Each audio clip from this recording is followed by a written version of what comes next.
Hi everybody, welcome to another episode of Technology Philosophy. Today I'd like to talk about a book called What is Posthumanism by Cary Wolfe in 2010.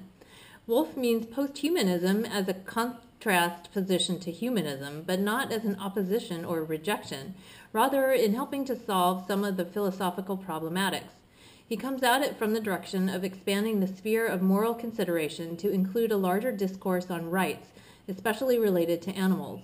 Wolfe is a professor of English at Rice University in Texas, working in speculative realism and neo-vitalism. The book is Theory and Application, seeing posthuman theory as a way to transform culture and art. Wolfe gives a posthumanist reading to different artworks ranging from poetry to architecture to music. His influences are mainly Derrida and Luhmann, also Hayles, Maturana and Varela, Manovich, Cavell, Rorty, Zizek, and Lacan. Niklas Luhmann was a German sociologist living 1927 to 1998, known for applying systems theory to social life. The key philosophical themes of the book are observation, world reality, visibility, invisibility, the virtuality, where the principal understanding is a connection between observation and world. The first move is setting up the problem space by connecting Derrida's deconstruction to Luhmann's systems theory per Derrida. The entire field of writing will be covered by the cybernetic program, an element of irreducible complexity. Derrida wants to join the thinking of the event to the thinking of the machine, where the new logic is the virtualization of the event by the machine, a virtuality that extends the classic opposition of the possible and the impossible. Wolfe's claim is that systems theory thinks Derrida's event and machine together as a deconstructive enfolding of the difference between the system's iterative self-reference and the fleeting temporality of the event from the outside. The next move is outlining the systems theory perspective, particularly observation and reality, so we can get into the observer world discussion and see how this relates to Measu, specifically how observation, contingency, blindness, and visibility-invisibility make the world's invisibility.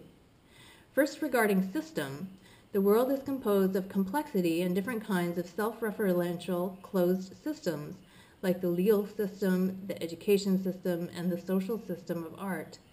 A system has a paradoxical identity of difference because, using the legal system as an example, the distinction between the two sides, legal and illegal, is instantiated only on one side of the distinction, the legal. The constitutive distinction of the system leads to the question of first and second order observations.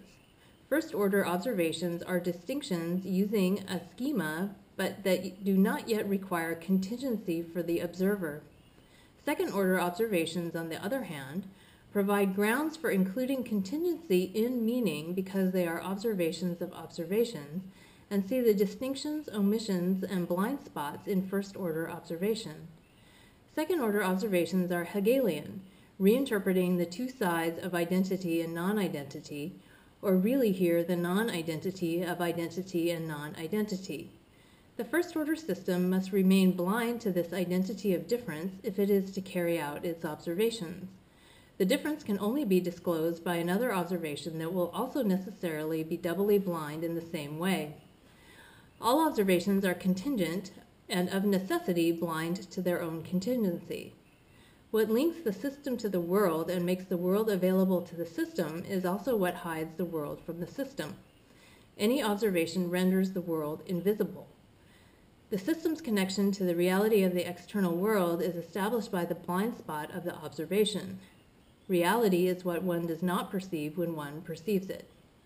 The world is an unreachable horizon that retreats further with each operation, without ever holding out the prospect of an outside.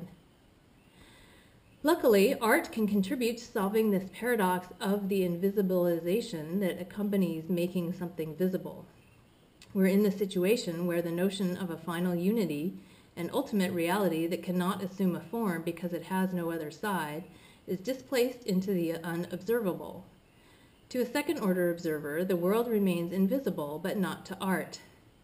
Instead of imitating something that exists along with and outside of art, art now imitates the world's invisibility, a nature that can no longer be apprehended as a whole.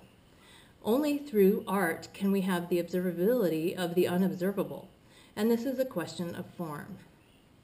Regarding the subject, the invisibilization of the given and presupposed world has overburdened the individual with expectations regarding the production of meaning. The mass media creates the illusion that the subject is a first-order observer, but instead this is already second-hand order observing.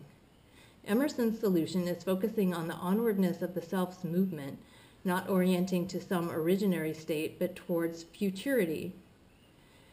Derrida has a similar futural focus where survival disjoins the living present from its identity to a virtual beyond. The subject is not reducible to a digital representation because what transcends is not ontological authenticity, but the beyond. The transcendent must be rethought as the virtual. As we saw with Emerson, the subject becomes oriented towards a living on, the living on of a futurity to come. In conclusion, in Wolfe, we see contingency and the invisibility of the world, which relates to measu, the only thing that is other, the necessity of, the pure contingency of the world. We need to understand the pure objectivity of the world in which there is no correlation of subject and object. We need to get rid of the concept of the unconditioned, transcendence, immanence, that sees itself in severance from the objectivity of the world so as to understand the objectivity of the world in a way not given by the objectivity of the world. Thank you.